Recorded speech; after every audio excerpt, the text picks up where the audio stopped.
गोपी जना वल्लभ गिरिवरधारी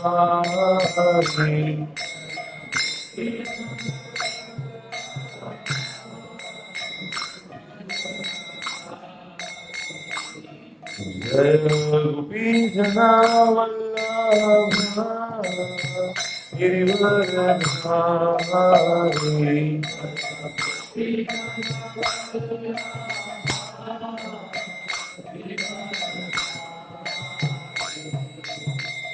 यशोदानंदना व्रजजानंदना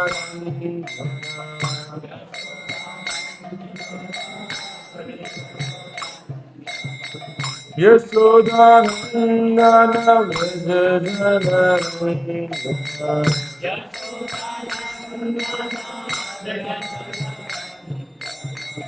यमुना तीरावनचारी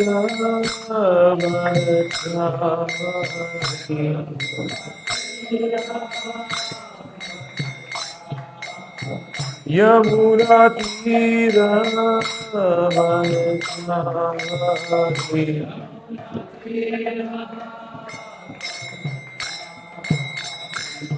जय राधा माधवा कुंज विहारी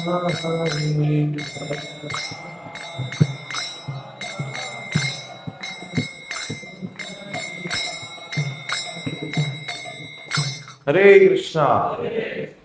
सभी भक्तों का स्वागत है। ओम अज्ञानतिमिरान्धस्य ज्ञानाञ्जनशलाकया चक्षुरुन्मिलितं येन तस्मै श्रीगुरुवे नमः। श्रीचैतन्यमनोभीष्टं स्थापितं येन भूतले स्वयं रूपः कदा मह्यं ददाति स्वपदान्तिकम्। वन्देऽहं श्रीगुरु श्रीयुतपदकमलं श्रीगुरुन् वैष्णवांश्च श्रीरूपं साग्रजातं सगण रघुनाथान्वितं तं सजीवं साद्वैतं सावधूतं परिजनसहितं कृष्णचैतन्यदेवं श्रीराधा कृष्णपादान् सगण ललिता श्रीशाखान्वितांश्च। हे कृष्ण करुणा सिंधु दीनबंधो जगत्पते गोपेश गोपिका कांत राधा कांत नमोस्तुते। तप्त कांचन गौरांगी राधे वृंदावनेश्वरी वृषभानुसुते देवी प्रणमामि हरिप्रिये। वाञ्छाकल्पतरुभ्यश्च कृपा सिन्धुभ्यैव च पतितानां पावनेभ्यो वैष्णवेभ्यो नमो नमः। जय श्री कृष्ण चैतन्य प्रभु नित्यानंद श्री अद्वैत गदाधर श्रीवासादि गौर भक्तवृंद। हरे कृष्णा कृष्णा कृष्णा हरे हरे हरे राम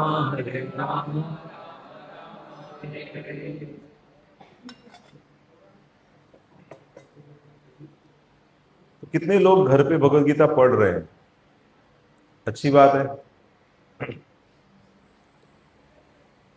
तो भी हमारे कजिन सिस्टर है, उनकी बेटी अब कनाडा से यहाँ पे आई थी, तो वहां पे वो छोटा वाला भगवद गीता पढ़ रही थी, उसको कुछ समझ में नहीं आ रहा था।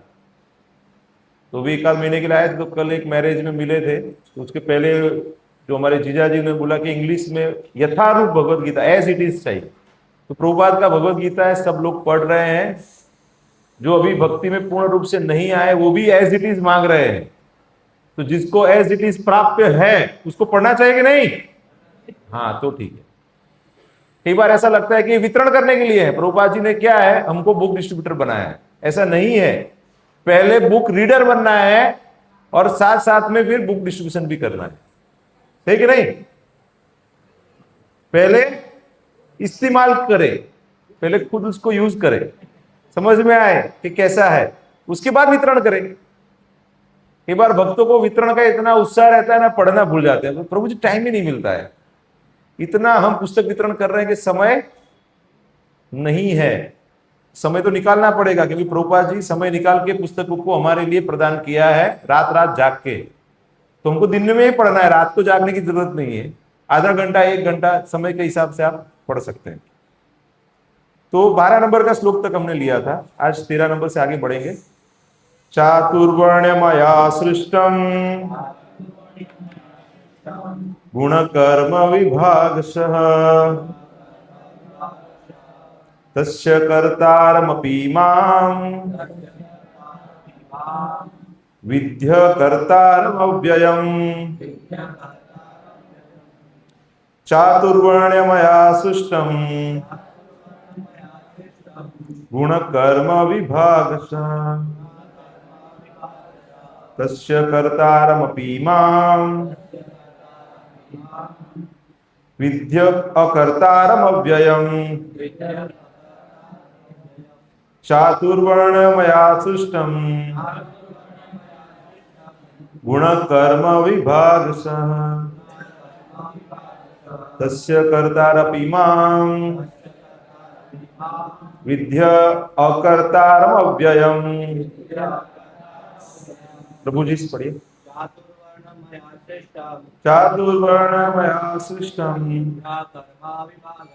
गुण कर्म विभागशः तस्य कर्तारमपि मां विद्य कर्तारमव्ययम्। चातुर्वर्ण्यमया सृष्टम गुण कर्म विभागशः तस्य कर्तारमपि मां विद्य कर्तारमव्ययम्। माताएं। चातुर्वर्ण्यमया सृष्टम गुण कर्म विभागशः तस्य कर्तारमपि मां विद्य कर्तारमव्ययम्। चातुर्वर्ण्यमया सृष्टम गुण कर्म विभागशः तस्य कर्तारमपि मां विद्य कर्तारमव्ययम्। चातुर्वर्ण्यमया सृष्टम गुण कर्म विभागशः तस्य कर्तारमपि मां विद्य कर्तारमव्ययम्। चातुर्वर्ण्यम मानव समाज के 4 विभाग। मया मेरे द्वारा सिस्टम उत्पन्न किए हुए गुण गुण कर्म तथा कर्म का विभागशः विभाजन के अनुसार तस्य उसका कर्तारम जनक अपि यद्यपि मां मुझको विद्धि जानो अकर्तारम न करने वाले के रूप में अव्ययम अपरिवर्तनीय को। अनुवाद एवं तात्पर्य श्रील प्रभुपाद जी के द्वारा। श्रील प्रभुपाद की प्रकृति के तीनों गुणों और उनसे संबद्ध कर्म के अनुसार मेरे द्वारा मानव समाज के 4 विभाग रचे गए। यद्यपि मैं इस व्यवस्था का सृष्टा हूं, किंतु तुम यह जान लो कि मैं इससे इतने पर भी अव्यय अकर्ता हूं। फिर से मैं पढ़ रहा हूं। प्रकृति के तीनों गुणों और उनसे संबद्ध कर्म के अनुसार मेरे द्वारा मानव समाज के 4 विभाग रचे गए। यद्यपि मैं इस व्यवस्था का सृष्टा हूं, किंतु तुम यह जान लो कि मैं इतने पर भी अव्यय अकर्ता हूं। तो यहां पे बहुत बड़ी बात बताई है, रूपा जी इसको डिटेल में समझा रहा है यहाँ पे। तो हमको पता है ना कि भगवान ही सृष्टा है, भगवान ही भोगता है। जो बनाने वाला है वही भोग करने वाला है ना। लेकिन हमारा क्या है, हम बनाते नहीं लेकिन हमको भोग करना है। लेकिन अगर आपको उसको यूज भी करना है तो एक सिस्टम दिया हुआ है। क्या बताते, चातुर्वर्ण मया सिस्टम गुण कर्म विभाग। तो बताते हैं कि प्रत्येक वस्तु उनसे उत्पन्न है, भगवान ही उद्गम है, भगवान के अलावा कोई उद्गम नहीं है, उनके ही द्वारा पालित है, भगवान ही पालन करते हैं। और प्रलय के बाद प्रत्येक वस्तु उन्हीं में समा जाती है। ब्रह्मा जी की रात्रि होती तो सब जीव फिर से वहीं पे भगवान के शरीर में ही विश्राम करते हैं। अतः वे ही वर्णाश्रम व्यवस्था के सृष्टा है। तो जो हमको एक सिस्टम मिला है 4 वर्ण और 4 आश्रम का, वो भगवान ने दिया हुआ है, वो कोई ब्राह्मणों ने नहीं दिया हुआ है। जो कुछ लोग सनातन धर्म का विरोध करते हैं, ऐसा बताते हैं कुछ ब्राह्मणों ने दे दिया है सिस्टम, ये ऐसा नहीं है।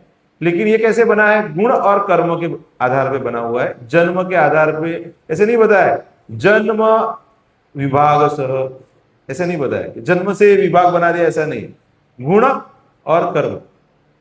हमारे आदरणीय गृह मंत्री जी अमित शाह जी अभी एक दिन पहले मायापुर में उन्होंने परम पूज्य भक्ति सिद्धांत सरस्वती महाराज की 152वीं जन्म जयंती के अवसर में वहां पे उद्घाटन किया, कुछ प्रोग्राम किया, वहां पे उद्बोधन किया उन्होंने। तो वहां पे बताया कि प्रभुपाद जी और उनके गुरु महाराज भक्ति सिद्धांत सरस्वती महाराज ऐसे संत हो गए कि जिन्होंने जन्म के आधार पे नहीं, गुण और कर्म के आधार पे ब्राह्मणों को यज्ञ पवित्र दिया।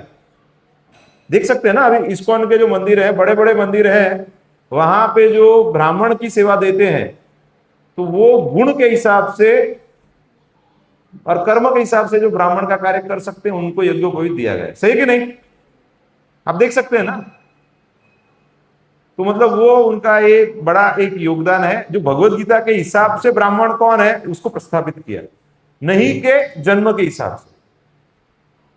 जन्म के हिसाब से होता है, अगर वो कर्म के हिसाब से भी है, गुण के हिसाब से भी है, तो वो भी ब्राह्मण है। द्वितीय जन्म हो गया, यज्ञ पवित्र धारण किया, और अगर वो ब्राह्मण के गुण है उनके अंदर तो वो तो ब्राह्मण है ही। लेकिन जैसे प्रभुपाद जी ने ये सिस्टम बनाया है कि जो गुण और कर्म के हिसाब से वो फॉलो कर रहे हैं, तो वो भी वही अधिकार प्राप्त कर सकते हैं। जो इसको में जो दूसरी दीक्षा बोलते हैं, ब्राह्मण दीक्षा बोलते हैं, तो जो कुछ भक्त हैं जो गुरु महाराज को लगता है कि ये उपयुक्त है, तो उनको वो प्रदान करते हैं और कुछ विशिष्ट सेवाएं उनको देते हैं।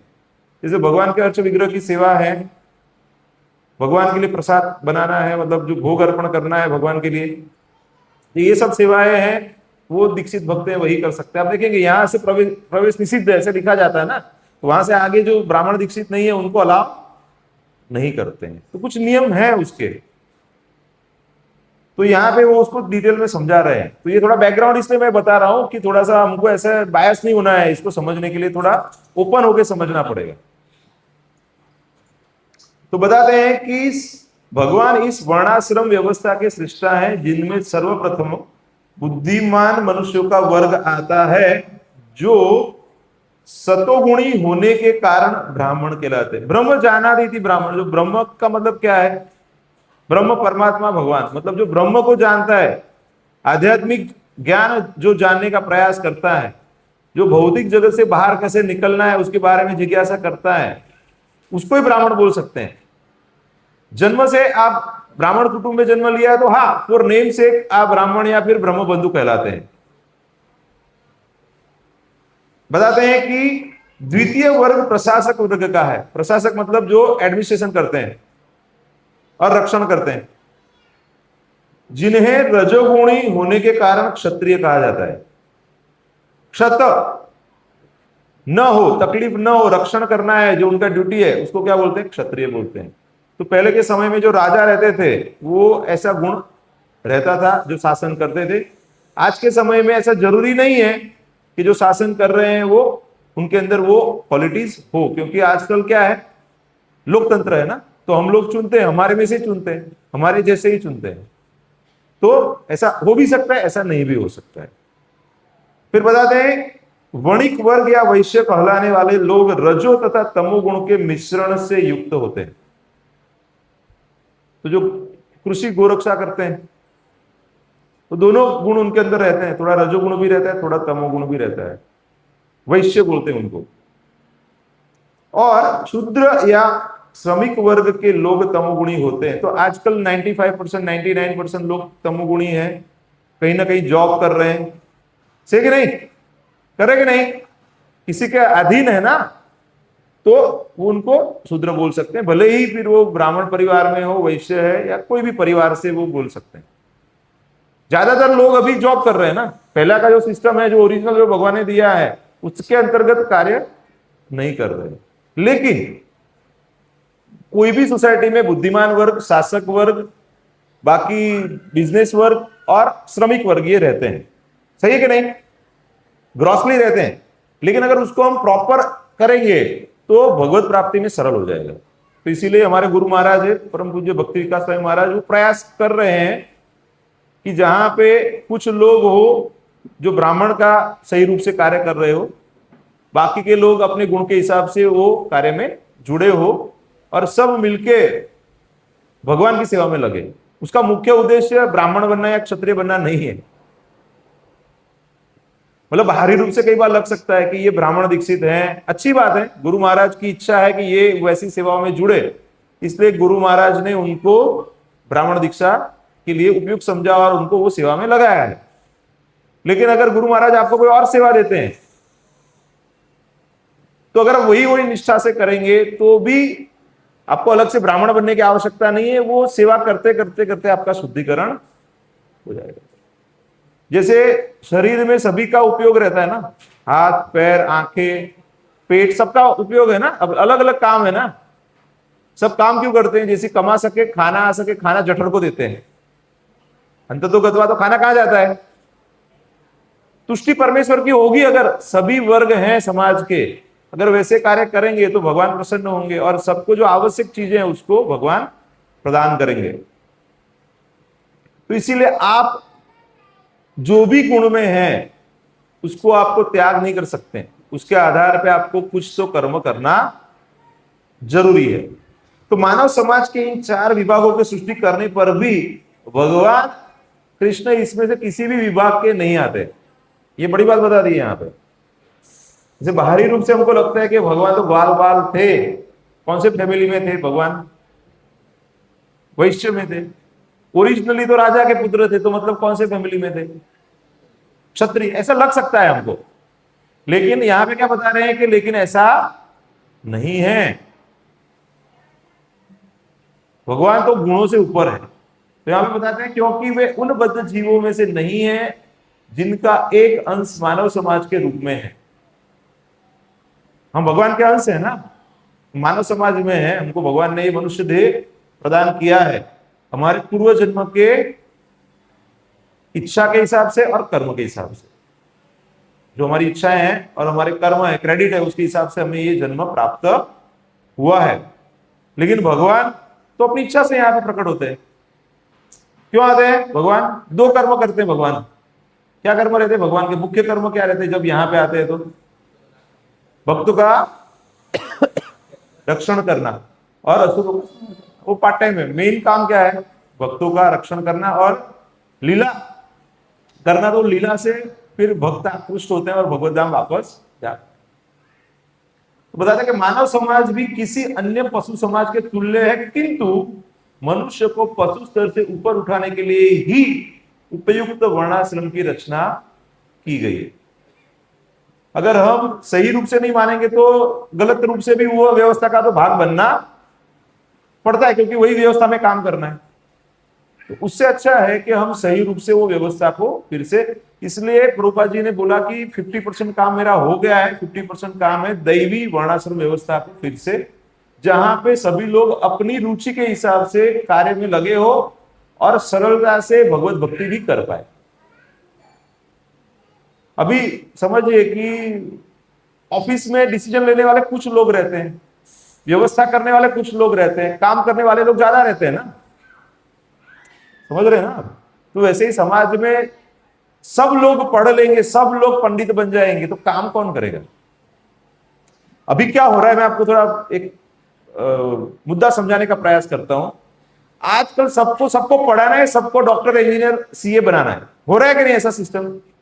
आज से 30-40 साल पहले क्या था, जो लोग होशियार थे वो पढ़ लेते थे, कुछ डिग्री प्राप्त करके जॉब कर लेते थे कुछ वो लेवल पे, और बाकी के लोग कुछ जो कम उनको इंटरेस्ट रहता था वो मैनेजमेंट देखते थे, उससे भी कम है तो वो काम कर लेते थे और लोग सुखी थे।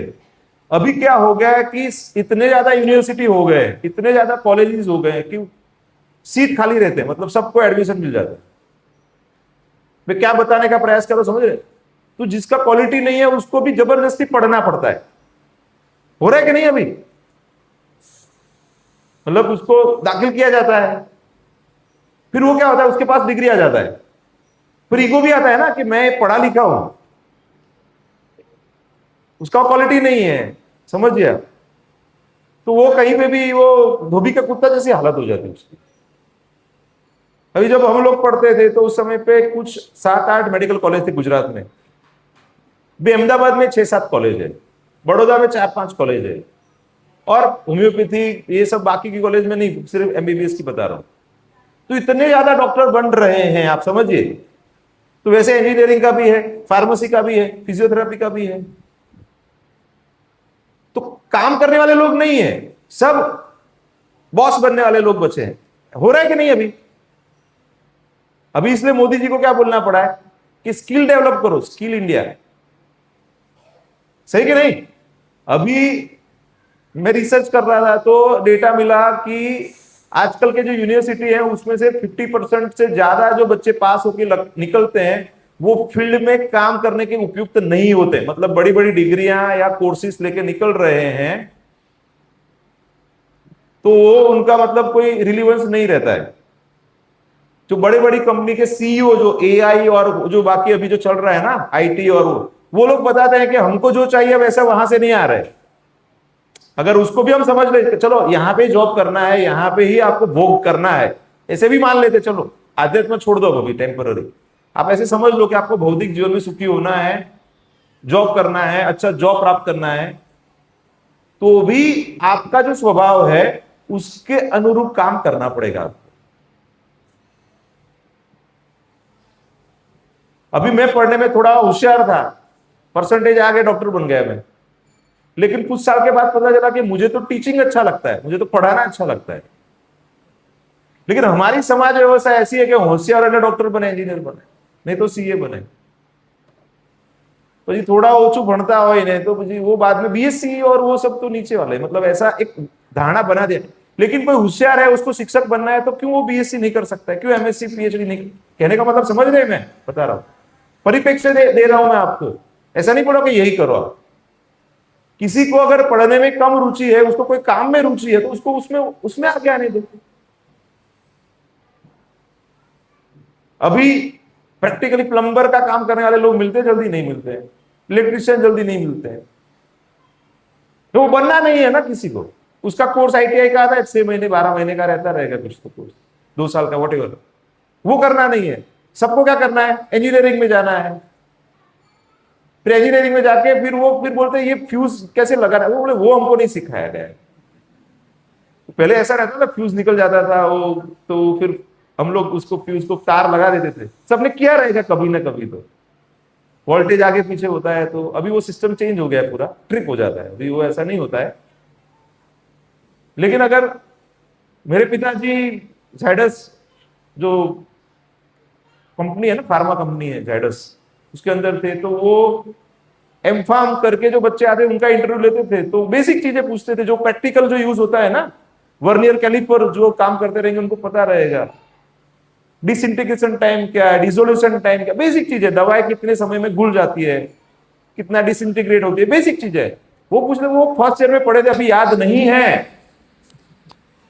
सो what I want to convey कि जो भी आपको अगर आएगा ना वही काम में आएगा। आप कोई डिग्री लेके अभी चलने वाला नहीं है। तो ये पर्टिकुलरली मैं माता पिता को बता रहा हूं कि अगर आप ऐसा सोच रहे हैं कि हमारे बच्चे ने डिग्री खरीद लिया या हमने उसको खरीद के दे दिया तो उसका कल्याण नहीं होने वाला है। उसकी क्षमता रहेगी, वो प्राप्त कर लेगा। जो भी ट्रेनिंग चाहिए, जो भी फील्ड में चाहिए, करना तो पड़ेगा, कुछ ना कुछ तो करना पड़ेगा। अभी जो आईटीआई किया है, जो डिप्लोमा किया है ना, उसको ज्यादा आता है। जो मास्टर्स किया है ना, एमटेक किया है ना, उसको इतना नहीं आता है, क्योंकि वो चेयर में बैठा रहता है। कुछ रियल प्रॉब्लम आता है ना जब मशीन में, तो उसको समझ में नहीं आता है। होता है कि नहीं ऐसा? ये प्रैक्टिकली आपने अनुभव किया रहेगा। हमारे में भी डॉक्टर में ऐसा है कि हम जब पढ़ते थे तो एमबीबीएस के बाद इंटर्नशिप में सीखते थे, अभी सबको पीजी करना है, उसके बाद सुपर स्पेशलिटी करना है। तो जो एमबीबीएस डॉक्टर है तो इंटर्नशिप में इतना अच्छे से ध्यान नहीं देते, 1 साल पढ़ते रहते हैं, कुछ प्रैक्टिकल करते नहीं। उनको बोलते हैं इंजेक्शन देना है, तो बोले कहां पे देना है, ईसीजी निकालना है तो बोले कैसे निकालना है। मतलब प्रैक्टिकल चीजें इंपॉर्टेंट है ना हर एक फील्ड में। भी आप कॉमर्स में एमकॉम कर दिया है लेकिन आपको खाता वही लिखना नहीं आ रहा है, आपको हिसाब करना नहीं आ रहा है, तो उसका कोई मतलब नहीं है ना। इतना आप पढ़ लिया है, डिग्री आपके पास बहुत हो गया है, लेकिन प्रैक्टिकल चीजें नहीं है, तो वो बहुत इंपॉर्टेंट है। तो यहां पे जो बता रहे हैं, जो वर्ण व्यवस्था है उसको सही करना बहुत आवश्यक है, उसको समझना पड़ेगा। तो उसका उद्देश्य क्या है? पशु स्तर से ऊपर उठाने के लिए है। बताते हैं आहार निद्रा भय मैथुनम च सामान्य तत् पशु भी नराणा धर्मो तेषाम अधिको विशेषो धर्मे नहीं ना पशु भी समान। तो धर्म है वो मनुष्य उसका पालन कर सकते हैं, पशु पालन करते हैं। आपने देखा कभी 2 कुत्ते कुत्तियां उसका विवाह हो रहा है? हाँ, तो देखा कभी क्या? वो अपने आप जीते हैं, सही कि नहीं? लेकिन होता है ना, यहाँ पे विवाह होता है, अलग अलग 16 संस्कार होते हैं, सब होता है कि नहीं? अभी एक दिन पहले हमारे पहचान में निधन हो गया था, तो अभी क्या हम बैसना के लिए गए थे और निधन हो गया वहां पे, तो फिर हम लोग गए थे वहां पे, तो अनमोल पूछ रहा था, अनमोल जनरली बच्चे नहीं आते लेकिन वो आया हुआ था तो साथ में था, तो पूछ रहा था ये क्या कर रहे हैं। मैंने बोला वहां पे जाके देखो आप क्या कर रहे हैं, वो एक संस्कार है, अंतिम संस्कार बोलते हैं ना, वो भी एक संस्कार है। तो वैसे ही 16 संस्कार है, और वो संस्कार को हम जितना सारे अगर नहीं कर पाते, मुख्य मुख्य संस्कारों को तो फॉलो करने का प्रयास करना चाहिए। एटलीस्ट सबसे इंपॉर्टेंट है गुरु के पास जाना चाहिए, गुरु ग्रहण करने चाहिए, गुरु गाइड करेंगे आपको कि आपके जीवन में आपको क्या करना चाहिए। एटलीस्ट वो एक बेसिक चीज को फॉलो करना चाहिए। अगर वो भौतिक ज्ञान प्राप्त करना है या आध्यात्मिक ज्ञान, गुरु के बिना वो आप प्राप्त नहीं कर सकते। तो यहाँ पे बताते हैं कि गुणों के अनुसार जीवन के लक्षणों का वर्णन इस ग्रंथ के 18वें अध्याय में हुआ है। दान 3 प्रकार का होता है, तपस्या 3 प्रकार के होते हैं, त्याग सब अलग अलग बताते हैं ना, वो 3 प्रकार के रहते हैं गुणों के हिसाब से। किंतु कृष्ण भावना भावित व्यक्ति ब्राह्मण से भी बढ़कर होता है। तो यहाँ पे एक अलग बात बताते हैं, जो वैष्णव है, जो भक्ति में लगा हुआ है, भले वो अपने गुणों के हिसाब से कर्म में बाहरी रूप से लगा हुआ दिख रहा है, कर्म तो करना पड़ेगा ना, जैसे कोई जॉब कर रहा है या कुछ भी कर रहा है, जब वह कर्म भगवान की प्रसन्नता के लिए करेगा तो वो गुणों से बद्ध नहीं होगा, और जब वो गुणों से बद्ध नहीं रहेगा तो वो सिस्टम में नहीं आएगा ना, दैवी सिस्टम में चला जाएगा वो, क्योंकि वो अपने उपभोग के लिए वो कर्म नहीं कर रहा है। उसको कुछ तो नियत कर्म करना पड़ेगा ना, सबको कुछ तो नियत कर्म करना पड़ता है ना, परिवार है, व्यवस्था करना है, आपको कुछ तो नियत कर्म करना पड़ेगा। लेकिन अगर वो नियत कर्म वो भगवान की प्रसन्नता हेतु कर रहा है तो फिर बंधन का कारण नहीं होता, इसलिए वो बोलते हैं उससे ऊपर है। ऐसा नहीं है कि सिर्फ वो आप तिलक लगा दिया, गले में माला पहन लिया, धोती कुर्ता पहन लिया, आप ऊपर हो गए, ऐसा नहीं बता रहे। पहले ऐसा ही कपड़े पहनते थे सब। जनरली जो ब्राह्मण बोलते हैं उनका मुख्य उद्देश्य क्या? पठन पाठन अध्ययन करते हैं, वेदों का अध्ययन करते हैं, सिखाते हैं, और वो सामान्य बाकी के जो अर्थोपार्जन के कार्य नहीं करते हैं, जो मिल गया उनको उसी से उससे संतुष्ट रहते हैं। और ब्राह्मण के अलग अलग गुण रहते हैं, वो उच्च गुण रहते हैं, ठीक। तो बताते हैं कि अभी भी कुछ ब्राह्मण ऐसे हैं, ऐसा नहीं कि नहीं है, जब कुछ विधि करते हैं तो बोलते हैं कि आप अपनी क्षमता के हिसाब से आप दक्षिणा दीजिए। ऐसा नहीं बोलते हैं कि भाई इतना होगा, इतना रेट है अपना। अभी भी है ऐसे कुछ ब्राह्मण, ऐसा नहीं है कि नहीं है, अच्छे ब्राह्मण हैं अभी भी। कुछ परंपरा में जो ज्ञान प्राप्त किया है तो वो अभी भी पैसों के लिए कार्य नहीं करते हैं। तो बताते हैं कि जो ये ज्ञान, जो मनुष्य ब्राह्मण के सीमित ज्ञान को लांघकर भगवान कृष्ण के ज्ञान तक पहुंच जाता है, वही कृष्ण भावना भावित होता है, अर्थात वैष्णव होता है। तो अगर हम अपने आप को वैष्णव बोल रहे हैं, हम बोलते हैं, बहुत इजीली बोल देते हैं ना कि हम कौन है, वैष्णव है, भगवान विष्णु के भक्त हैं, कृष्ण के भक्त हैं। तो कौन सा श्लोक याद करना है? उपदेशामृत में जो पहला श्लोक आता है ना, उसको याद करना पड़ेगा। वाचो वेगम मनसः क्रोध वेगम जीवा वेगम उदर उपस्थ वेगम एतान वेगान यो विषहेत धीर सर्वमपि माम पृथ्वीं च शिष्य। तो जो व्यक्ति ने अपने सारे वेगों को कंट्रोल किया है वो गोस्वामी है, और गोस्वामी है वो भगवान की भक्ति कर सकता है, और भगवान की जो भक्ति करता है उसको वैष्णव बोलते हैं। मतलब जो गोस्वामी है वो वैष्णव बन सकते हैं, समझिए आप। ऐसे बताने का तरीका ऐसा है कि अगर आपको भगवान की भक्ति में सही रूप से स्थित होना है तो आपको क्या बनना पड़ेगा? गोस्वामी। मतलब अपनी इंद्रियों पे संयम लाना पड़ेगा, मतलब ब्राह्मण से भी ऊपर के लेवल पे आपको जाना पड़ेगा। फॉर नेम से बोलते हैं ना, हम सनातनी हैं, हम हिंदू हैं, ऐसा नहीं है। हमको वो गुण को अर्जित करना पड़ेगा। और हमने देखा प्रभुपाद जी के मूवमेंट में काफी ऐसे उन्नत भक्त हैं, वरिष्ठ भक्त हैं, कि वो जीवन में ये दिखाया है उनको, भले वो कोई कौन से भी बैकग्राउंड से आए हो, कोई भी धर्म से आए हो, कोई भी बैकग्राउंड से आए हो, कोई भी कास्ट सिस्टम से आए हो, लेकिन भक्ति में लग गए, पूर्ण रूप से समर्पित हो गए, और अभी वो गोस्वामी स्तर पे, या स्वामी जिसको बोलते हैं, जो सन्यासी है, वो स्तर पे पहुंच जाते हैं और उन्नत जीवन जी के दिखाते हैं हमको। और वो वैष्णव क्या होते हैं वो हमको उनके उदाहरण से समझ सकते हैं। तो हमको भी वैसे ही जीवन जीने के लिए प्रयास करना चाहिए। तो बताते हैं कि कृष्ण भावनामृत में कृष्ण के विभिन्न अंशों यथा राम, नरसिंह, वराह आदि का ज्ञान सम्मिलित रहता है, मतलब अलग नहीं है। ऐसे कई बार क्या लगता है, वो प्रभुपाद जी कृष्ण कृष्ण बताते हैं ना, तो लोगों को लगता है ये राम का नाम क्यों ले रहे हैं भाई, ऐसे बाहरी रूप से लग सकता है ना, क्योंकि ये क्या है, ऑल ओवर वर्ल्ड पढ़ा जाता है। मतलब यहां पे हम थोड़ा समझ सकते हैं, कुछ चीजें हमको ज्ञात है, लेकिन प्रभुपाद की जो बुक्स है ना, ये तो अनुवाद है ना हिंदी में, ओरिजिनल इंग्लिश में, तो ऑल ओवर वर्ल्ड पढ़ा जाता है ना। तो प्रभुपाद जी ये क्लियर कर रहे हैं कि कृष्ण जब मैं बोलता हूं तो कृष्ण के सारे विस्तार सब उसमें आ जाते हैं। अभी कोई भगवान नरसिंह की पूजा कर रहा है, भगवान राम की पूजा कर रहा है, तो उसके अंदर निहित है, ऐसा नहीं है कि वो अलग है। उसी तरह कृष्ण भावनाभावित व्यक्ति भी बताते हैं, जिस तरह कृष्ण मानव समाज को इस चातुर्वर्ण प्रणाली से परे है, उसी तरह कृष्ण भावना भावित व्यक्ति भी इस चातुर्वर्ण प्रणाली से परे होता है, चाहे हम इसे जाति का विभाग कहे, चाहे राष्ट्र या संप्रदाय का। तो अभी देखेंगे कि भक्त हैं वो अलग अलग देशों में जुड़े हुए हैं। अमेरिका में है कुछ भक्त, ऑस्ट्रेलिया में है कुछ भक्त, रशिया में है कुछ, चाइना में है, पाकिस्तान में भी है, भारत में भी है। तो जो भक्त हैं वो they are not limited to some country और कुछ संप्रदाय, ऐसा नहीं, मतलब वो उससे ऊपर है। इसलिए बताते हैं ना कि जैसे भगवान ये 3 गुणों से ऊपर हैं, वैसे ही भगवान के जो शुद्ध भक्त हैं वो भी इनसे परे हो जाते हैं। तो जब हम पूर्ण रूपेण भक्ति में लग जाएंगे तो हम भी ये सब डेजिग्नेशन से बाहरी रूप से लगेगा, बाकी के लोगों को ऐसा लगेगा कि ये शूद्र का कार्य कर रहा है, या ये वैश्य का कार्य कर रहा है, क्षत्रिय का कार्य कर रहा है, या ब्राह्मण का कार्य कर रहा है, बाहरी रूप से ऐसा लग सकता है।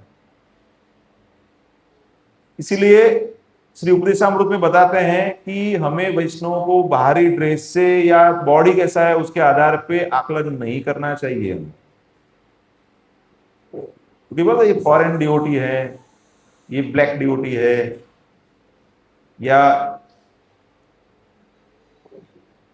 अलग अलग और भी तरीके से हम, मतलब ये ब्राह्मण फैमिली में से आया हुआ डिवोटी है, ये मतलब वो, मतलब यहाँ पे आने के बाद भी अगर हम वैसा ही समझते हैं तो कोई फायदा नहीं है। मतलब ये ज्ञान प्राप्त करने का कोई अर्थ नहीं रहता है, समझ रहे हैं आप। तो हम अपराध करते हैं, भक्तों के प्रति अपराध करते हैं। प्रभुपाद जी जो आचार्य हैं उन्होंने लोगों को उस लेवल पर पहुंचा दिया जो हम सोच नहीं सकते। एक बार ऐसा था कि प्रभुपाद के कुछ विदेशी भक्त हैं, शिष्य हैं, वो वृंदावन के कोई मंदिर में वहां पे जाते हैं तो दर्शन करते हैं। तो वहां पे जो पुजारी हैं, गोस्वामी जो रहते हैं, वो पूजा करते हैं, वो उनको बोलते हैं कि आप बहुत अच्छा कर रहे हो, तो हो सकता है कि नेक्स्ट जन्म में आपको भारत भूमि में जन्म मिले, ब्राह्मण कुटुंब में, गोस्वामी कुटुंब में जन्म मिले, और आप ये पूजा कर पाओ।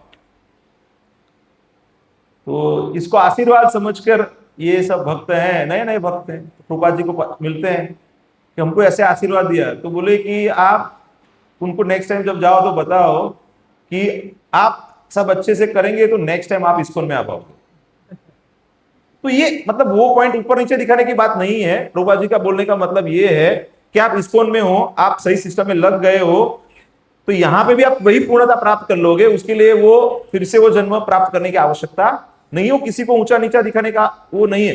मतलब वो फिर भी वो डेजिग्नेशन जन्म उसके आधार पे आकलन कर रहे हैं, तो वो नहीं करना चाहिए। प्रभुपाद जी का बताने का मतलब ये। अभी भी काफी भक्तों को मैं देखता हूं, तो अगर विवाह के लिए हैं, दीक्षित भक्त हैं, तो बोले कि हम पटेल हैं तो हमको पटेल चाहिए, हम ब्राह्मण हैं तो हमको ब्राह्मण चाहिए। मतलब तो मुझे समझ में नहीं आता है अभी भी, मतलब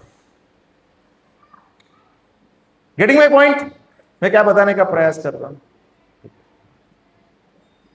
अगर आपको यहां पे भक्तों में भेदभाव करेंगे तो क्या आपको लग रहा है कि कृष्ण के वहां का टिकट मिलेगा? आपको मिलेगा क्या? नॉट पॉसिबल, नॉट पॉसिबल ना। तो पहले वो संकीर्ण विचारधारा में से बाहर आओ। प्रभुपाद जी का मूड एंड मिशन क्या है उसको हम समझने का प्रयास करना चाहिए। फिर तो फिर वही हो गया कि हम कपड़ों के आधार पर उनका जजमेंट कर रहे हैं, एक्सटर्नल ड्रेस के आधार पर जजमेंट कर रहे हैं।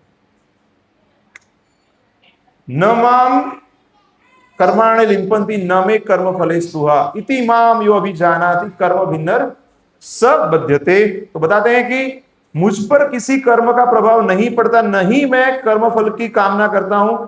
जो मेरे संबंध में इस सत्य को जानता है वह भी कर्मों के फल के पास में नहीं बंधता। It's very easy. सारी तकलीफें हमें क्यों हो रही है? Why are we in trouble? हमको क्यों तकलीफें हो रही है? हम त्रस्त क्यों है? कितने लोग तकलीफ का अनुभव करते हैं, जॉब करते हैं, उनको ज्यादा अनुभव रहता है।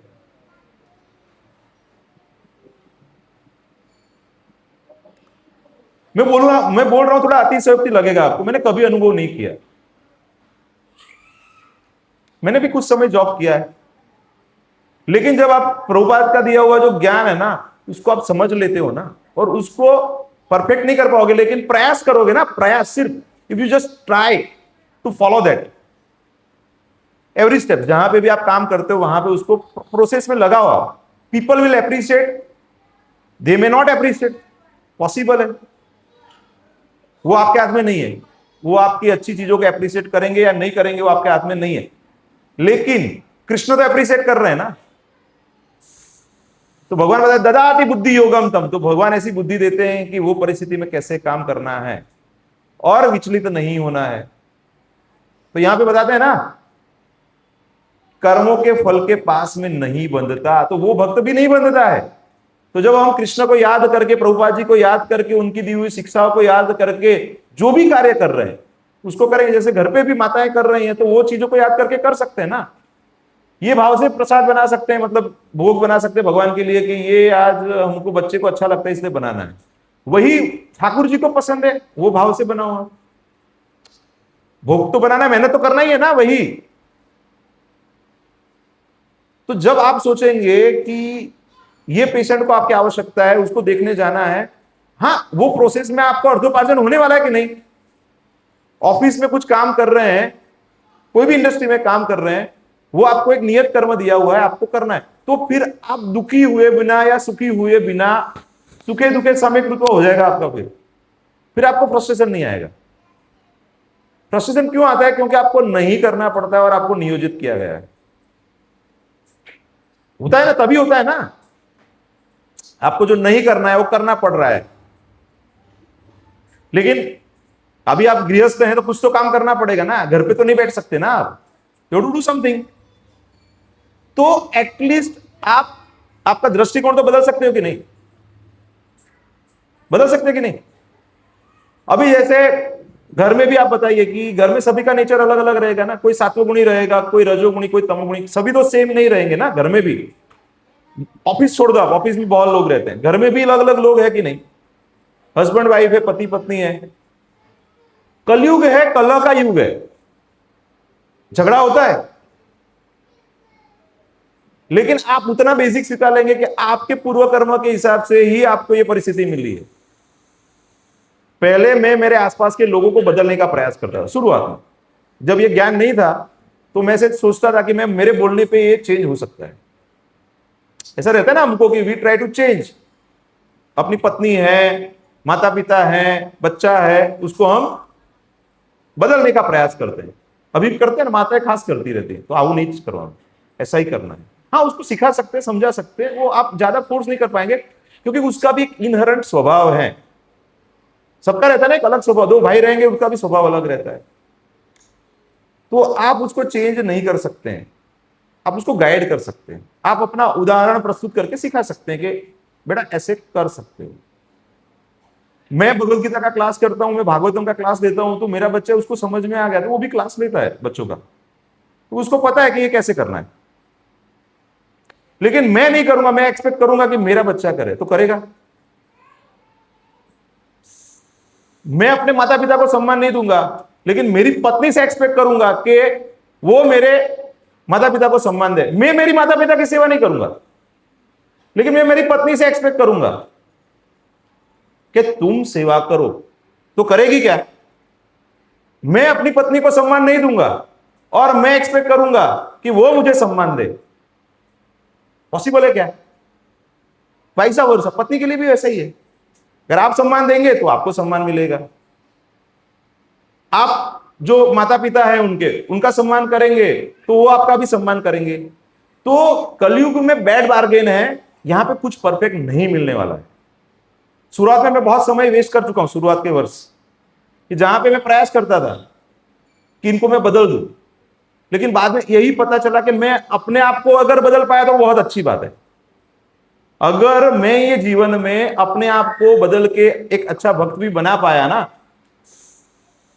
तो बहुत अच्छी बात है, क्योंकि ये गुणों का प्रभाव रहने वाला है। ऐसा नहीं है कि तुरंत चला जाएगा। हम शुद्ध भक्त नहीं है, अभी तो हम भक्ति करने का प्रयास कर रहे हैं ना। अभी तो हम साथ में मिलके क्या कर रहे हैं, सब लोग प्रयास कर रहे हैं। तो यहां पे बताते हैं कि जिस प्रकार इस भौतिक जगत में संविधान के नियम है, यह बताते हैं कि राजा न तो दंडनीय है, न ही किसी राज नियमों के अधीन रहता है। उसी तरह यद्यपि भगवान इस भौतिक जगत से शिष्ट है, किंतु वे भौतिक जगत के कार्यों से प्रभावित। बहुत बड़ी बात है। मतलब कुछ जो मूर्ख लोग हैं वो भगवान को ऊपर भी कर्म का वो इफेक्ट होता है और उनको कर्म का फल भोगना पड़ता है। राम अवतार में भगवान ने ऐसा किया था ना, इसलिए फिर कृष्ण अवतार में ऐसा हुआ उनके साथ। ऐसा बोलने वाले लोग सुने रहेंगे, आपने सुना है कि नहीं? इसीलिए भगवान भगवत गीता में स्वयं बताते हैं 4 अध्याय के 9वें श्लोक में कि जन्म कर्म च मे दिव्यम, ये मेरे जन्म कर्म दिव्य हैं। वो कोई भगवान अपनी इच्छा से वो करते हैं। बहुत सरल है, लेकिन ये समझना बहुत डिफिकल्ट है। और जब तक आप भक्ति में काफी समय नहीं निकालेंगे ना, तब तक ये आपको डाउट ही होते रहेंगे कि भगवान ने ऐसा क्यों किया। भगवान अभक्तों को और असुरों को मोहित करने के लिए ही ऐसे कार्य करते हैं जिससे वो समझ नहीं पाते हैं, वो उनसे दूर रहे, वो उनको पूर्ण रूप से शरणागत नहीं हो सकते। लेकिन अगर आप भक्ति में लंबे समय से हैं और आप सबको साथ में लेके चल रहे हैं, तो धीरे धीरे जो सीनियर भक्त हैं उनका आचरण देख के धीरे धीरे धीरे धीरे आपको भी समझ में आएगा कि कैसे करना है। पहले मुझे बहुत प्रश्न होते थे, लेकिन जब मैं सुनने लगा भक्तों को तो प्रश्न बंद हो गए, फिर जवाब चालू हो जाते, आंसर्स चालू हो जाते। भगवत गीता में सारे आंसर्स हैं, मतलब आपकी समस्याओं के भी है, मेरी समस्याओं की भी है, सबकी समस्याओं के आंसर है। जब भी जीवन में कोई प्रश्न आ जाए तो क्या करना है, go back to the basics, Bhagavad Gita पढ़ो, फिर से पढ़ो, फिर से पढ़ो, तो क्या हो जाएगा, सारे प्रश्नों के जवाब वहां पे दिए हुए। और कोई एक बताए जिसको समस्या नहीं, सबको अलग अलग समस्या है। समस्या को तो स्वीकार करना पड़ेगा, उसका समाधान भगवान से ढूंढना पड़ेगा, अपने हिसाब से नहीं मिलेगा। या दूसरा काम क्या कर सकते हैं, आप वरिष्ठ भक्तों को मिलिए। अगर आपके अंदर ईगो नहीं है तो आप क्या कर सकते हैं, अन्य वरिष्ठ भक्त हैं उनसे मिल सकते हैं, उनको अपना हृदय खोल के बताए कि प्रभु जी मेरी ये गलती हो रही है, मैं क्या करूं। तो डांटेंगे आपको थोड़ा, लेकिन फिर क्या करेक्ट कर देंगे। होता है कि नहीं, रिफॉर्म होता है कि नहीं। So you have to be, अपने आप को पहले आंसरेबल हो जाओ, अपने सीनियर्स को आंसरेबल हो जाओ, तो धीरे धीरे क्या हो जाएगा, जो अननेसेसरी चीजें आपके जीवन में वो कम हो जाएगी, फिर जो ट्रैक पे आप आ जाओगे और फिर आप आगे बढ़ जाओगे। मैं जीवन में इतना ही सीखा हूं कि आपका जो इमीडिएट एक सीनियर है ना, आपको पता होना चाहिए कि कौन है। आध्यात्मिक जीवन में आपके इमीडिएट सीनियर कौन है वो आपको पता होना चाहिए और उनसे मार्गदर्शन आपको प्राप्त करना चाहिए। समझ रहे हैं? धवल प्रभु, धेनुपालक प्रभु, तो आप विजय कृष्ण प्रभु बताते वैसे करते हैं कि नहीं? आप अभी कुछ प्रोग्राम में दामोदर चैतन्य प्रभु सेवा में तो वो बताते वैसे करते हैं ना, फिर अपना दिमाग लगाते क्या? Simple, it is as simple as that. अभी मुझे कुछ समय पहले उन्होंने बताया विजय कृष्ण प्रभु कि आपको ये प्रोग्राम लेना है, तो मैंने ये नहीं सोचा कि ये प्रोग्राम कैसे होगा, क्या होगा। उनको पता है ना, मेरे से ज्यादा बुद्धिमान है, अनुभवी है ना, तो व्यवस्था उन्होंने कर दिया बाकी का। अभी मुझे ऐसा लग रहा है कि उनकी कृपा से ये हो रहा है, और अभी मैं यहां पे बैठा हूं उनकी कृपा से बैठा हूं। तो आपको भी पता होना चाहिए कि आपके इमीडिएट सीनियर कौन है, वो आप उनको आप रिस्पॉन्ड कीजिए, उनको आप रिपोर्टिंग कीजिए कि भाई प्रभु जी मेरा अभी 8 माला हो रहा है, 8 से बढ़ नहीं रहा है, आप मैं बताइए मैं कैसे करूं। तो मैं 10 माला, 12 माला, 16 माला, 14 माला, कि 16 माला हो गया है लेकिन प्रभु पढ़ाई नहीं हो रही है, तो आपको गाइड करेंगे कि हाँ ये करो वो करो, सही कि नहीं? तो हर एक स्तर पे गुरु की आवश्यकता। कार सीखना है तो भी गुरु चाहिए, कार सीखना है तो भी चाहिए कि नहीं? ड्राइविंग लाइसेंस के लिए भी गाइडेंस चाहिए कि नहीं? अभी तो और डिफिकल्ट हो गया टेस्ट, तो 4 प्रकार की चीजें करवाते हैं वहां पे, फिर जाके आपको लाइसेंस प्राप्त होता है। तो बताते हैं कि भगवान को कभी भी कर्म के अधीन है ऐसा नहीं समझना चाहिए। हम लोग कर्म के अधीन है, हमारे पूर्व कर्म के हिसाब से हमें जन्म मिला है और उसके हिसाब से हम अच्छे या बुरे फलों को भोग रहे हैं। सृष्टि करने पर भी वे इससे पृथक रहते हैं, जबकि जीवात्माएं भौतिक कार्यकलापों के सकाम कर्म फलों में बंधी रहती है। वो हमारी बात हो रही है, हम जीवात्माएं हैं क्योंकि उनमें प्राकृतिक साधनों पर प्रभुत्व दिखाने के, हमारे पास जो भी संसाधन है उसको हम लॉर्ड ओवर करने का प्रयास करते हैं। इसलिए भगवान बताते 5वें अध्याय के 29वें श्लोक में, भोक्तारम यज्ञ तपसा, भगवान ही भोक्ता है, हम भोक्ता,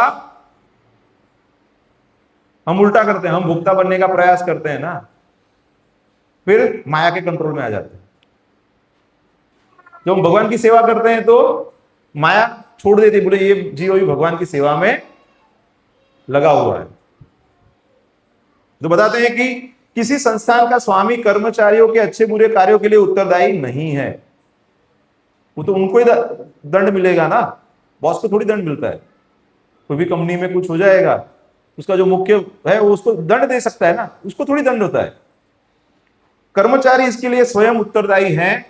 जीवात्माएं अपने अपने इंद्रिय तृप्ति कार्यों में लगी रहते हैं, किंतु ये कार्य भगवान द्वारा निर्दिष्ट नहीं होते हैं।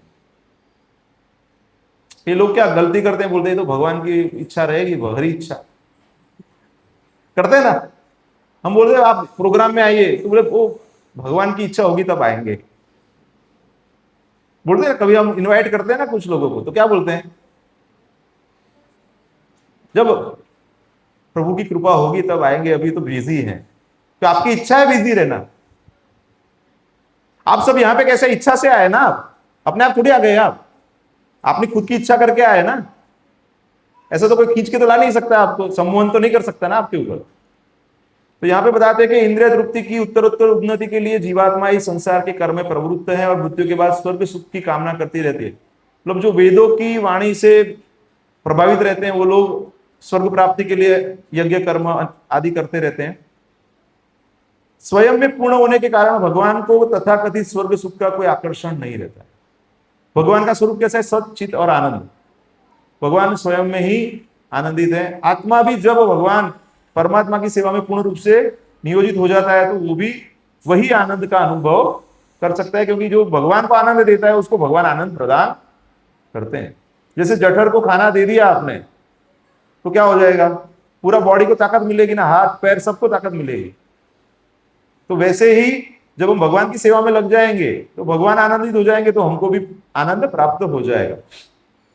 स्वामी कभी भी कर्मचारियों का सा निम्न स्तरीय सुख नहीं चाहता। मतलब अभी समझिए, हम लोग सामान्य लोग हैं, जो व्यवस्था होती है, लेकिन जो बड़े कंपनी के मैनेजर बॉस रहते हैं उनका अच्छा व्यवस्था होता है ना। तो वैसे भगवान हमको जो दिया है वो तो क्या है, अभी वो छोटी मोटी व्यवस्था है अभी।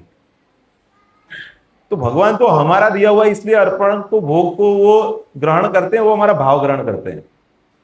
हमारी कोई क्षमता नहीं है कि हम उनको पसंद है वैसी चीजें। राधा रानी को पता है कि कैसे भगवान को चाहिए, लेकिन राधा रानी को क्या पता है, वो गुरु जी को पता है, इसलिए हम क्या गुरु की सेवा करते हैं, और वही सेवा गुरु राधा रानी को और राधा रानी भगवान कृष्ण को अर्पण करते हैं।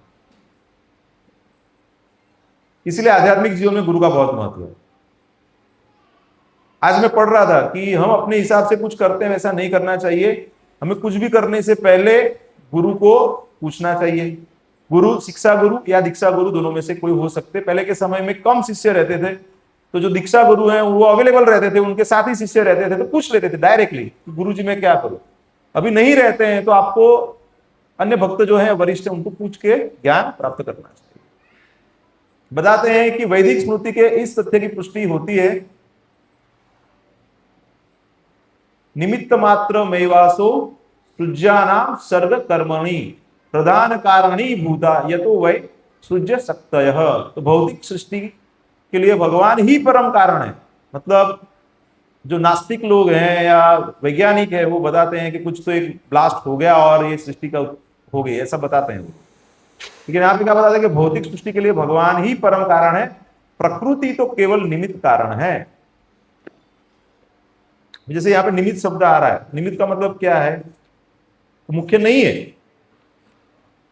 जैसे समझिए मैं, हमारे पेशेंट को अच्छे हो जाते हैं तो हमको थैंक यू बोलते हैं, भगवान भगवान बता देते हैं डॉक्टर को, अरे आप ही भगवान है, आपकी वजह से। तो फिर मैं बोलता हूं हम तो निमित्त हैं, भगवान ने किया है। समझ रहे हैं?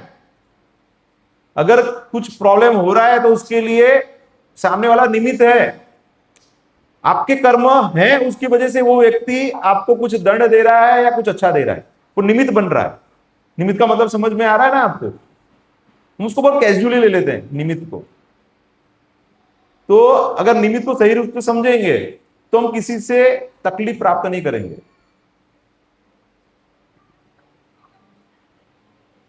अभी किसी के घर में कोई बीमार व्यक्ति है, उसकी सेवा करनी पड़ती है कि नहीं? कोई लंबे समय से बीमार है तो उसकी लंबी सेवा करनी पड़ती है। तो वो सेवा लेना है, वो उसके लिए निमित्त बने हैं। आपको सेवा देना है इसलिए आप निमित्त बने हैं, क्योंकि आप दोनों के ऐसे कर्म हैं। अभी मेरे माता जी हैं, वो 10 साल बेड रिडन थे, पैरालिसिस था उनको सेवा लेना अच्छा नहीं लगता था, क्योंकि कभी ऐसा, मतलब लेडीज को अच्छा नहीं लगता कोई और सेवा दे, उनको सेवा करना अच्छा लगता है। ज्यादातर लेडीज को सेवा लेना अच्छा नहीं लगता। तो हम लोग सेवा करते थे मम्मी की, तो उनको अच्छा नहीं लगता था। फिर मैं उनको समझाता था कि देखो हमारा कुछ कर्म रहेंगे जिसकी वजह से अभी आपको सेवा लेना है और उनको सेवा देना। तो एक ग्रॉस उदाहरण दे रहा हूं। तो वैसे ही कई बार कुछ चीजें हमको अच्छी नहीं लगती है, तो घर में कुछ तकलीफें हो जाती हैं, तो हम लोग क्या करते हैं, वो सामने वाली व्यक्ति को ही मुख्य कारण, प्रधान कारण समझ लेते हैं। अरे इसकी वजह से ऐसा हो गया, अरे वो तो निमित्त कारण है, प्रधान कारण तो आपके कर्म है, उसकी वजह से ये हो रहा है सब। ये कंसेप्ट समझ रहे हैं ना? अगर ये कंसेप्ट समझ लिया ना तो आपको 99.99% सॉल्व हो जाएंगे। तुरंत ही आप समझ जाएंगे कि सामने वाली व्यक्ति का प्रॉब्लम नहीं है, मेरा प्रॉब्लम है, उसकी वजह से वो व्यक्ति को मेरे जीवन में डाला गया है कि मैं सुधरूं। अगर मैं नहीं सुधरूंगा तो यही फिर से होता रहेगा। पुनरअपि जननी जठरे शयनम। तो बार बार और माताएं मिलेगी, ऐसा जरूर नहीं कि मनुष्य जन्म मिलेगा, नीचे गिर जाएंगे तो पशु जन्म भी मिल सकता है। तो बोलते ना, महाराज आवी वो मड़ी, महाराज आवा पति मरे, महाराज आओ बॉस, उसका बॉस तो अच्छा है, अरे मारो छोकरा हो सांभड़ते नहीं, उसके बच्चे कितने अच्छे, अरे तो उनके कुछ कर्म अच्छे रहेंगे तो उनके बच्चे अच्छे हैं। 99% प्रॉब्लम्स जब आप समझ लेते हैं कि आपकी वजह से आपके जीवन में सब कुछ हो रहा है, तो आप उसको इजीली सॉल्व कर पाओगे। ठीक है, हमारे मेडिकल फील्ड के प्रॉब्लम सॉल्व हो जाते हैं, तो बाकी के क्या है, जहां पे जीवन मृत्यु रहता है ना, उसको हम सॉल्व कर पाते हैं ये प्रिंसिपल्स को लगा के। कभी कोई बहुत चिंता रहता है ना, तो मैं बोलता हूं मृत्यु से बड़ा कोई चिंता है क्या? आप समझिए, कितना भी भाग दौड़ो, अभी न्यूज आ गया कि आपके परिवार में किसी के सदस्य की मृत्यु हो गई, आप सब छोड़ के जाओगे कि नहीं? जाना पड़ता है कि नहीं? फोन आ गया आपके नजदीकी रिश्तेदार का, आपको जाना पड़ता है कि नहीं? तब सब रुक जाता है कि नहीं? तो आपकी जो समस्या है वो बड़ी नहीं है, आप उसके समाधान के ऊपर कार्य नहीं कर रहे, इसलिए आपको समस्या बड़ी लग रही। समस्या कोई बड़ी नहीं होती है। भगवत गीता में सारी समस्याओं का समाधान दिया हुआ है। कई बार हमको समाधान अच्छा नहीं लगता, इसलिए हम बोलते समाधान नहीं है। ज्यादातर यही होता है ना, ज्यादातर यही होता है ना। कोई आता है बहुत प्रॉब्लम है, हम बोलते हैं 16 माला करो, प्रभु जी थोड़ा ठीक हो जाएगा उसके बाद 16 माला करेंगे। अरे वही तो समाधान है। भगवान का नाम लोगे तो शांत हो जाओगे, शांत हो जाओगे तो समझ में आ जाएगा कि कैसे सब क्या करना है। इसलिए शुरुआत में हम क्या बताते हैं, क्वालिटी के ऊपर ज्यादा कॉन्सेंट्रेट मत करो, पहले एटलीस्ट 16 माला के ऊपर तो आ जाओ धीरे धीरे करके, फिर क्वालिटी भी इंप्रूव करो। लेकिन पहले कुछ भक्त बोलते हैं नहीं प्रभु जी एकदम उत्तम स्तर का माला होगा तभी मैं 16 माला करूं। अरे वो तो अभी नहीं होने वाला है, वो तो काफी सालों के बाद भी नहीं होने, धीरे धीरे ही होगा, तो समय लगेगा उसके अंदर। लेकिन 1 घंटा 2 घंटा 3 घंटा जितना आप पुस्तक पढ़ो, आप जो भी रूपा जी ने क्रियाएं बताई हुई उसको आप करो, तो अपने आप सारे समाधान मिल जाएंगे। ऋषिकेश प्रभु मिल जाते हैं समाधान, हाँ उनको मिल जाते हैं। चलो तो समाधान है, ऐसा नहीं है कि समाधान नहीं है, लेकिन हमको समाधान पसंद नहीं है। तो बताते हैं कि प्राणियों की अनेक जातियां होती हैं, यथा देवता, मनुष्य तथा निम्न पशु, और ये सब पूर्व शुभ अशुभ कर्मों के फल भोगने को बाध्य है। और जब वो प्रभावित करना बंद कर दे तो समझना कि अभी हमारा भक्ति में उदय हो गया है। तो अभी क्या है, धीरे धीरे आपका सब ठंडा हो रहा है, अभी आप भक्ति में आ रहे हैं, तो अभी क्या है, उसका प्रभावित मत हो, उसको ज्यादा, वो आने वाला है जाने वाला है, मन में भी विचार आएंगे जाएगा, लेकिन उससे प्रभावित नहीं होना है आपको।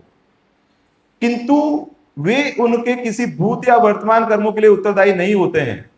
प्रकृति के गुण के नियम है लेकिन वो नहीं रहते हैं। वेदांत में पुष्टि हुई है कि भगवान किसी भी जीव के प्रति पक्षपात नहीं करते। मतलब ऐसा नहीं है कि किसी को अच्छी कंडीशन में डाल दिया, किसी को बुरी कंडीशन में डाल दिया। भगवान पक्षपात नहीं करते हैं, वो हमारे हिसाब से ही ऐसी स्थिति में हम आए हैं। जो व्यक्ति इस कर्म नियम की सारी बारीकियों से भली भांति अवगत होता है, कि भगवत गीता पढ़ेंगे तो ये सब पता चल जाएगा आपको डिटेल्स में कि कर्म क्या है, विकर्म क्या है, अकर्म क्या है, सकर्म क्या है, सब पता चल जाएगा। तो बताते हैं कि जो व्यक्ति भली भांति अवगत रहता है वह अपने कर्मों के फल से प्रभावित नहीं होता। फल भुगतने पड़ेंगे, आप समझिए, दो चीजें अलग है। अभी कोई दिन मैं बैठा हूं, एक भी पेशेंट नहीं रहता है, एक हफ्ता भी पेशेंट नहीं रहता है, मुझे कोई फर्क नहीं गिरता है। अभी कोई दिन ऐसा रहता है कि एक ही दिन में 100 किलोमीटर ट्रैवल करना पड़ता है, तो भी फर्क नहीं गिरता है। क्यों फर्क नहीं गिरता है? क्योंकि जब जहां पे पहुंचना है प्रकृति के गुण आपको पहुंचाएंगे, लेकिन उसका प्रभाव आपके ऊपर नहीं होगा जब आप मानेंगे कि आपको कर्म करना है। लेकिन प्रॉब्लम कब होता है? मुझे पसंद है, ये पसंद नहीं है। प्रॉब्लम तो तभी होता है ना कि आपको ये पसंद है और ये पसंद।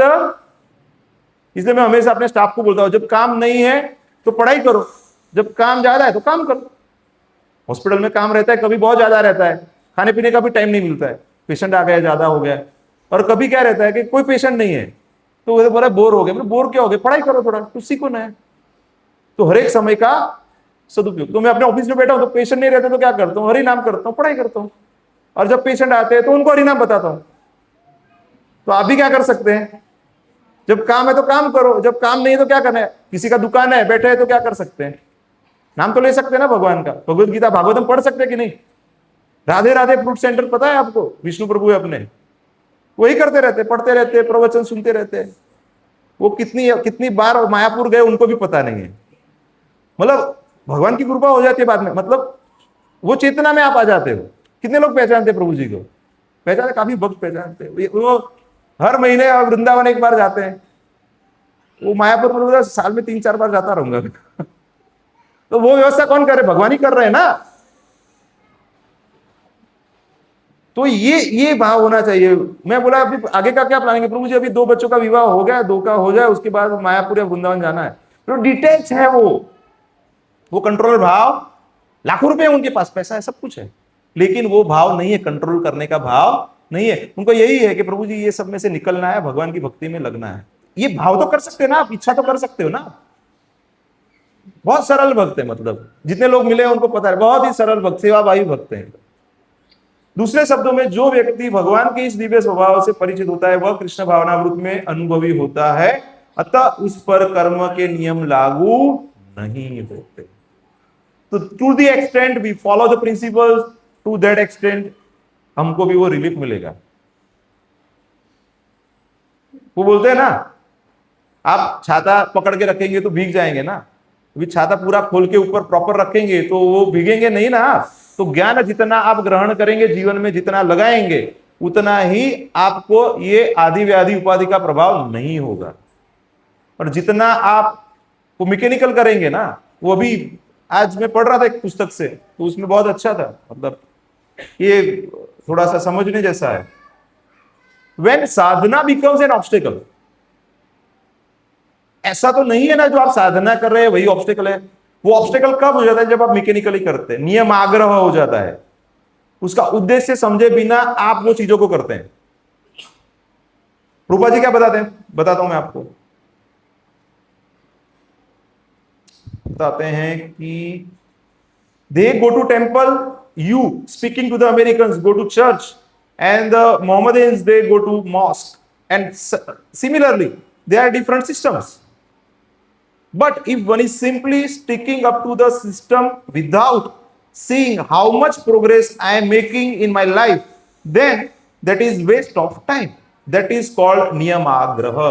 रूपा जी बता कि अगर हम जो भी नियम है भक्ति के कर रहे हैं, अच्छे से कर रहे हैं, 16 माला कर रहे हैं, 32 माला भी कर रहे हैं, 4 नियम पालन कर रहे हैं, सेवाएं भी करते हैं, सब कुछ कर रहे हैं, वी आर डूइंग एवरीथिंग, लेकिन जो उद्देश्य है उसको समझे बिना अगर कर रहे हैं तो वो सिर्फ वो नियम होगा, वो कृष्ण प्राप्ति नहीं होगी।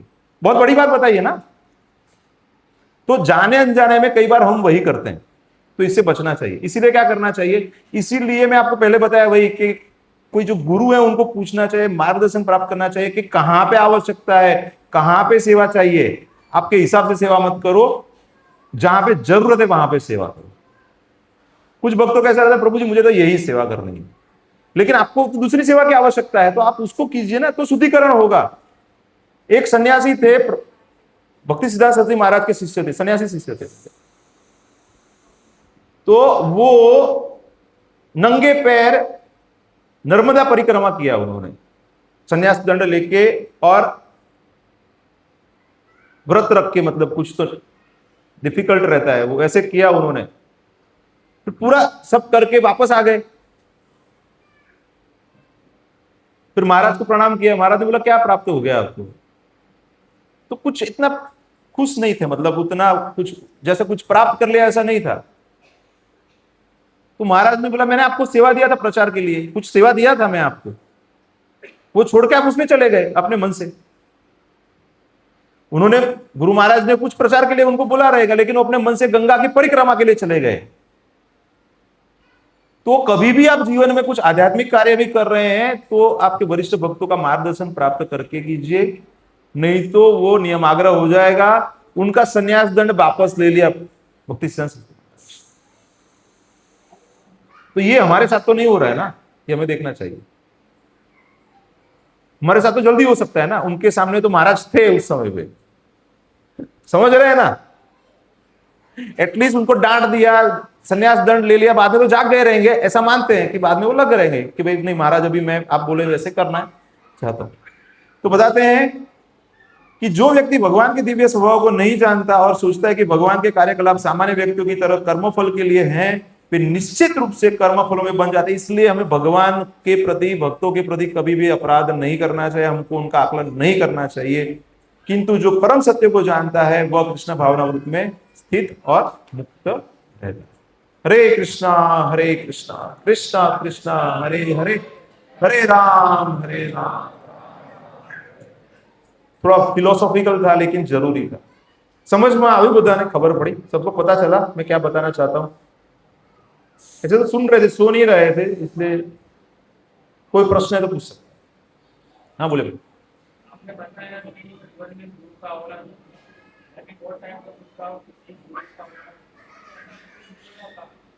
अभी हम रविवार से एक कोर्स चालू करें, Bhagavad Gita basic course, CRC करके, गीता रहस्य कोर्स।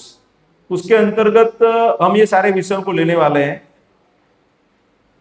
भगवान भगवत गीता में स्वयं बताते हैं कि तद विधि प्रणिपातेन परिप्रश्नेन सेवया उपदेक्षन्ति ते ज्ञानम ज्ञानिनः तत्त्वदर्शिनः। तो हमें ऐसे व्यक्ति के पास जाना चाहिए, नम्र होकर जाना चाहिए, सेवा करनी चाहिए और प्रश्न पूछने चाहिए। तो गुरु में क्या लक्षण होने चाहिए, शिष्य में क्या लक्षण होने चाहिए, ये सारी चीजें हम डिस्कस करेंगे।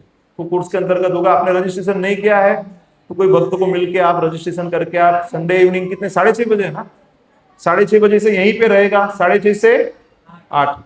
तो मेरी विनती है, नम्र निवेदन है कि जिन्होंने भी भगवत गीता बेसिक कोर्स नहीं किया है वो रजिस्ट्रेशन कर ले और उसको अटेंड करें। ये कोर्स है जिसके माध्यम से मैं जुड़ा था। ये कोर्स मैंने 2 बार किया था, एक बार बड़ौदा में किया था, फिर मैं पूना गया तो मैंने फिर से किया था। ये बहुत इंपॉर्टेंट कोर्स है जिससे आपको भगवत गीता के जो मुख्य विषय हैं, जीव तत्व क्या है, ईश्वर क्या है, काल क्या है, प्रकृति क्या है, कर्म क्या है, ये सब चीजों को और प्रैक्टिकली भगवत गीता को कैसे जीवन में लगाना है, ये सब चीजों का पूरा ज्ञान आपको प्राप्त हो जाए। यहाँ पे क्या होता है, ये मेन क्लास में हम डायरेक्टली श्लोक पढ़ रहे हैं, लेकिन जो बेसिक जो एसेंस है, फ्लो है, वो कैसा रहेगा, वो उसके लिए वो 6 या 7 सेशंस हम लेने वाले हैं। तो कितने लोग हैं जिन्होंने ये GRC नहीं अटेंड किया है, बेसिक कोर्स कितने लोगों ने नहीं किया है, तो वो लोग एनरोल प्लीज कर लीजिए। आप उस समय पे अगर पॉसिबल नहीं है तो आप फ्राइडे के बदले संडे आ जाइए, कोई बात नहीं। अगर आपको अनुकूल नहीं हफ्ते में 2 दिन आने का तो आप भले ही, लेकिन वो कोर्स आप करिए, वो मेरी इच्छा है, अनुरोध है, क्योंकि उससे आपको क्या एकदम क्लियर हो जाएगा कि आप ये भगवत गीता क्यों पढ़ना है, कैसे पढ़ना है, उसका अप्रोच बदल जाएगा आपका पूरा। ठीक है, हरे कृष्ण। और कोई प्रश्न है माताओं में? माताओं को प्रश्न नहीं, माताओं को क्लियर है। हाँ माता जी बोलिए, हाथ ऊपर किया, आप बताइए कुछ। अच्छा माता जी ऐसे हाथ ऊपर किया है, हरे कृष्ण। अभी जो मैंने